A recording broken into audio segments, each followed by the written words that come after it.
Alors bonjour les frères, que Dieu vous bénisse. Il y a un truc que je n'ai pas compris dans ces temps-ci.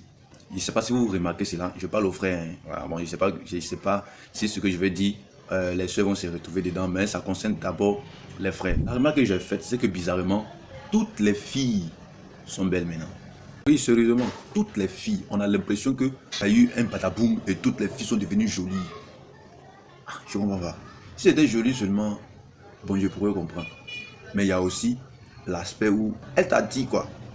On a l'impression que toutes les filles sont jolies, elles sont attirantes, elles sont toutes belles au point où celles d'entre elles, d'entre les filles du monde qui n'attirent pas, là, sont pas nombreuses. En tout cas, elles sont pas nombreuses. Bon, c'était pas comme ça avant. Ouais, et ce qui n'est pas normal du tout. C'est pas normal. Donc, c'est pourquoi je voudrais vous demander pour voir, est-ce que c'est comme ça aussi avec vous? Parce qu'avant, c'est vrai, il y avait les sœurs, il y avait les filles, mais c'est pas elles, presque elles toutes qui attiraient en fait. On ne se sentait pas attiré par presque toutes les filles. Vous comprenez?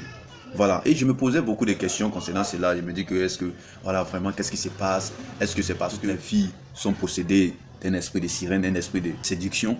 Et je me suis rendu compte que même celles qui sont les sœurs, les vraies sœurs, voilà, qui gênent et prient, les sœurs en Christ même, qui ne peuvent pas, quand tu la vois, tu sais que celle-là n'est pas possédée, elle est bien le cool. Même celle-là aussi, elles attirent.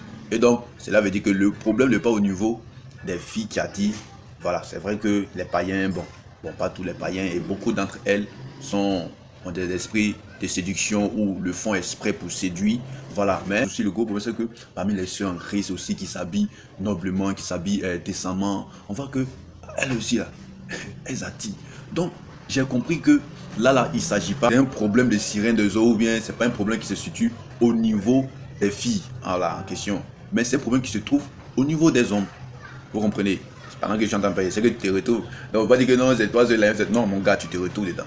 Et donc, du coup, je me suis rendu compte que ça se trouve, c'est un problème qui se trouve au niveau des hommes. Et j'ai commencé à me poser des questions. Attends, est-ce que je suis possédé? Est-ce que l'homme ancien, la nature ancienne est en train de prendre le dessus? Est-ce que je suis devenu charnel? Est-ce que vraiment... je commence à me poser des questions. Et c'est là, je me rappelle là, du verset 12 du livre de Matthieu au chapitre 24. Voilà, Matthieu chapitre 24 qui parle des choses qui vont se produire dans les derniers jours, vers la fin du monde. Et j'ai compris que ce phénomène fait partie aussi des signes des derniers temps.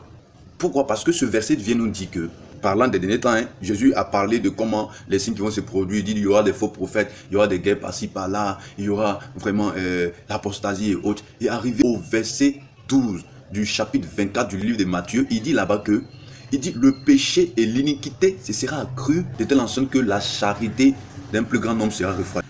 Mais là, ce n'est pas la charité qui refroidit qui nous intéresse dans ce verset. Ce qui nous intéresse dans ce verset-là, c'est l'iniquité qui abonde, l'iniquité qui va augmenter, le péché qui va abonder, le péché qui va s'accroître dans les derniers jours. Et là, je me suis posé la question, il dit, mais ça a quoi à voir avec les filles qui attirent? Et c'est là que je me souviens aussi de ce verset, 1 Jean chapitre 2, verset 15 à 16, qui dit, n'aimez point le monde, ni les choses qui sont dans le monde. Si quelqu'un aime le monde, l'amour du Père n'est point en lui. Et au verset 16, il dit là-bas que, il dit, car les choses qui sont dans le monde, et il cite, la convoitise de la chair, il dit encore la convoitise des yeux. Et là, vous vous souvenez que si les sœurs paraissent toutes belles et qu'elles attirent, la première des choses par laquelle passe l'attirance, c'est-à-dire que le fait que nous sommes attirés par presque toutes les filles, c'est les yeux. Souvenez-vous que 1 Jean chapitre 2 verset 16 parle de la convoitise des yeux. La convoitise des yeux qui est un péché. Et Jésus dit que celui qui convoite la femme d'autrui a péché. Si la Bible parle dans le livre de Matthieu chapitre 24 verset 12 que dans les derniers temps le péché va abonder, c'est que aussi la convoitise des yeux va abonder, va se multiplier en nous qui sommes les hommes. C'est vrai que les filles vont convoiter parce que la convoitise des yeux ne se limite pas seulement à la convoitise des femmes, mais il y a le fait de convoiter aussi un matériel d'autrui, de convoiter les belles voitures, de convoiter la vie. Mais là, moi je parle des hommes qui convoitent en fait les femmes. Les hommes qui sont attirés presque par toutes les filles.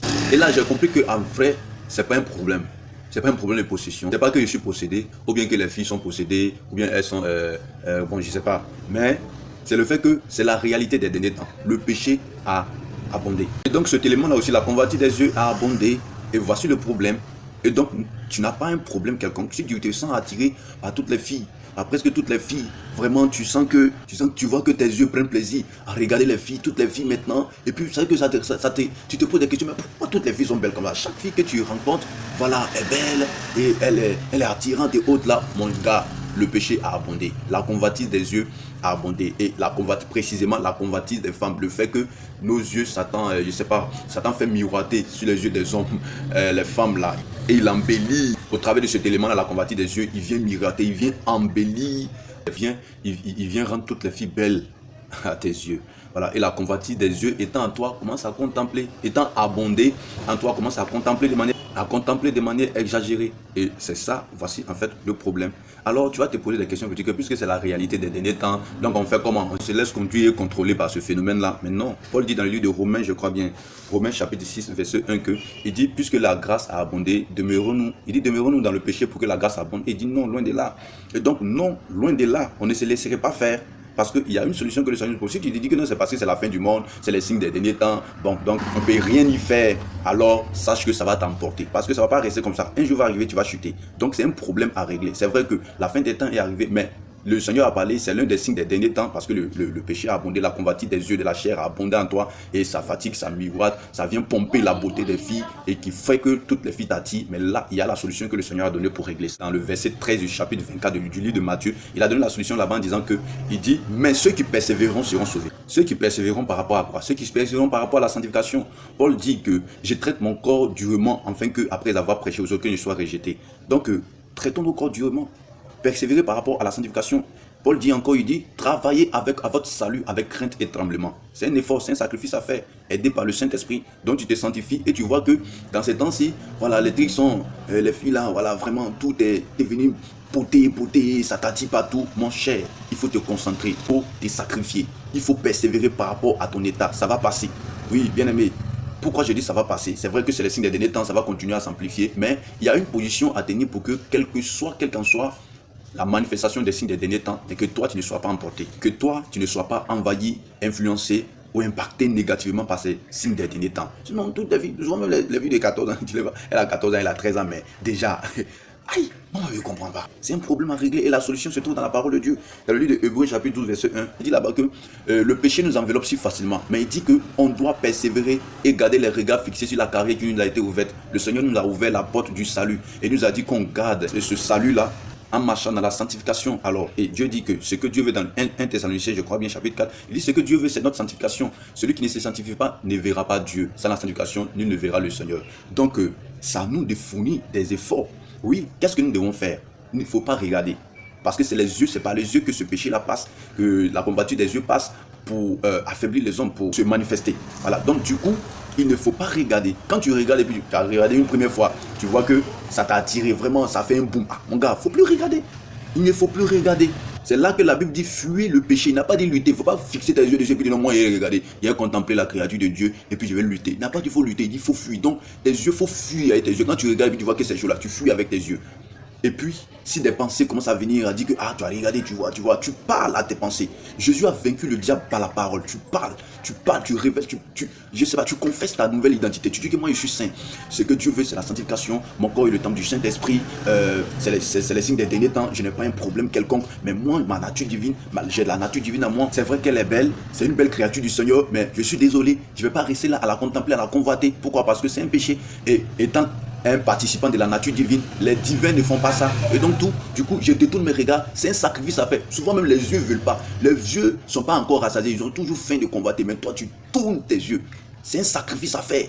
C'est ça, tu tournes tes yeux avec force et puis tu dis non, je ne regarde pas. C'est ça, fuir le péché. Et en faisant ça, en confessant qui tu es, en combattant ces mauvaises pensées qui te transmettent, qui te sont transmises par le regard, par la première vue, et alors avec le temps que tu le fais et que tu passes le temps à prier, à te donner dans la présence de Dieu, tu verras que ça va devenir une habitude. Le fait de détourner tes yeux vont devenir pour toi une habitude et tu vas plus rester scotché en train de regarder les fesses et les filles qui attirent. Parce qu'elles toutes maintenant là, tu vois une fille, souvent même quand elle avait 5 ans, quand tu la vois même là, vraiment, personne n'est moche, voilà, excusez-moi. Mais au moment où elle va atteindre 12 ans, 13 ans, 14 ans, 15 ans, vraiment, c'est gâté. C'est quoi ça?